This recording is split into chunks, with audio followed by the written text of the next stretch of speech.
Você curte mangás? Já pensou quem foi que popularizou esse tipo de arte? Então, hoje vamos falar sobre isso aqui no By Info. O que é um mangá? É a palavra usada para designar história em quadrinhos ou banda desenhada feita no estilo japonês. No Japão, o termo designa qualquer história em quadrinho. Agora vamos falar um pouco sobre o homem que é conhecido como o pai do mangá moderno, e foi o grande influenciador para vários outros grandes artistas, Osamu Tezuka. Antes de falar de suas obras, vamos falar um pouco sobre ele. Tezuka foi um mangaka bastante influente em seu país e no resto do mundo, sendo lembrado como o pai do mangá moderno ou deus do mangá.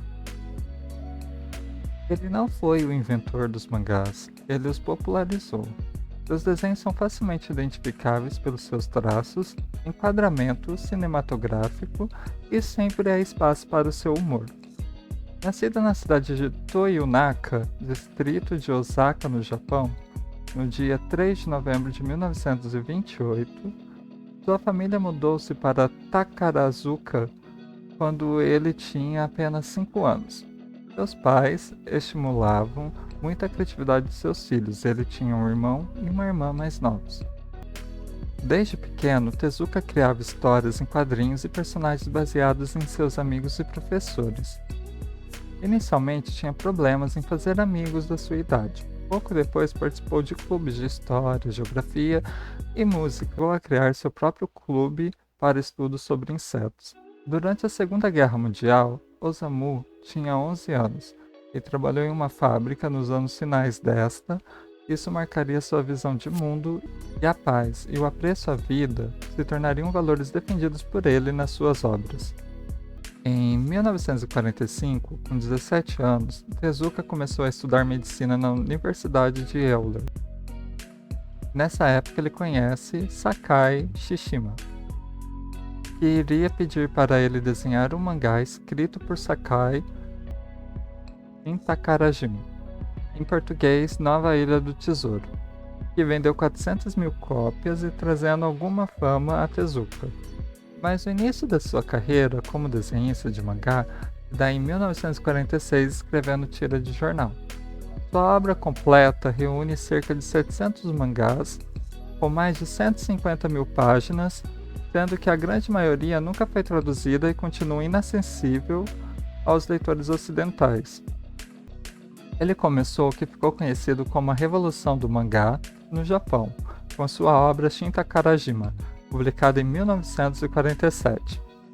Tezuka morreu de câncer de estômago em 9 de fevereiro de 1989. Entre suas obras de maior destaque temos O Diário de Machan, Nova Ilha do Tesouro, Kimba, o Leão Branco, Astro Boy, A Princesa e o Cavaleiro, Pássaro de Fogo, Adolf, Blackjack, Buda, Seishun Monogatari, Magma Taishi e Dororo. Vamos falar um pouquinho sobre cada um. Diário de Machan, 1946. A estreia de Tezuka como desenhista profissional de mangá se deu com essa tira no jornal em Osaka. Ele tinha 17 anos quando começou a publicar as tiras. Nova Ilha do Tesouro, 1947. Este é um mangá que tornou Tezuka famoso no Japão. É uma história de ação sobre um menino chamado Pet, que acha o mapa de um tesouro e parte em busca deste.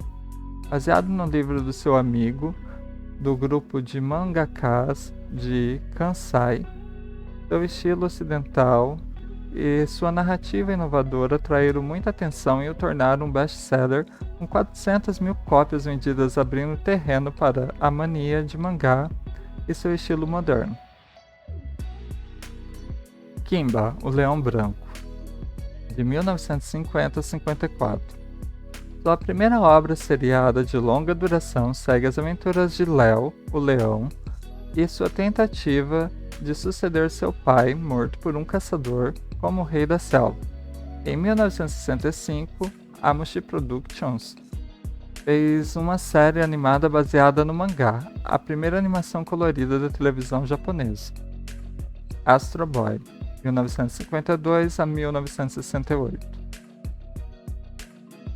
A sequência de Capitão Atom fez de Astro Boy o personagem principal. Eventualmente, essa se tornaria a mais famosa criação de Tezuka. Em 1963, Astro Boy estreia como o primeiro programa comercial animado da televisão japonesa. Gerou a primeira mania de anime no Japão. No Brasil, somente a versão de 2003 foi exibida. Diversas outras séries de Astro Boy têm sido feitas desde então. A Princesa e o Cavaleiro, 1953 a 1956. O título que relata as desventuras da princesa Safire, que precisa fingir que ser um homem porque o trono da Terra de Prata só pode ser ocupado por homens. O mangá tem forte inspiração nos temas e estilo dos musicais do teatro de Takarazuka a que Tezuka assistia em sua juventude. O próprio criou um gênero inédito no mundo, o de quadrinhos que tem como público-alvo as meninas. Foi transformado em anime em 1967 e exibido no Brasil entre 1973 e 84. Com um enorme sucesso, inclusive tendo alguns episódios com a dublagem clássica resgatados de velhos rolos de filmes e lançados no mercado brasileiro de home video. Pássaro de Fogo, 1956 a 1989. A obra mais profunda e ambiciosa de Tezuka, lidando com a busca do homem por imortalidade. Estende-se do passado distante ao futuro longínquo. Ficou inacabada. Adolfo, 1983 a 1985. Relata a história de 3 Adolfos, sendo um deles o próprio Hitler. Além de contar a história da Segunda Guerra Mundial, do ponto de vista de ambos os lados, expressa a dor e os sentimentos de Tezuka na guerra. Blackjack, 1973 a 1983. A história de Blackjack, um talentoso cirurgião que cobra enormes quantias para realizar cirurgias, este é o mais longo trabalho de Tezuka. A obra recebeu o Japan Cartoonist Association Special Arts em 1975 e o Kodansha Manga Awards em 1977. Buda, 1974 a 84. A visão de Tezuka da vida de Buda. A série é aclamada como sendo o retrato fiel da época de Buda, apesar das liberdades criativas que Tezuka dá a si mesmo. Seisho Monogatari, 1989 a 1997.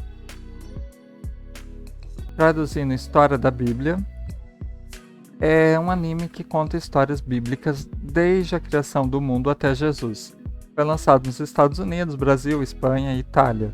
Trata-se de um anime bem obscuro, pouco conhecido pelas pessoas e é bem raro de obter. Foi produzido por Osamu Dezaki, nos estúdios Tezuka. Antes de morrer, o anime já estava planejado. Magma Taishi, de 1966 a 1967. Primeiro tokusatsu colorido.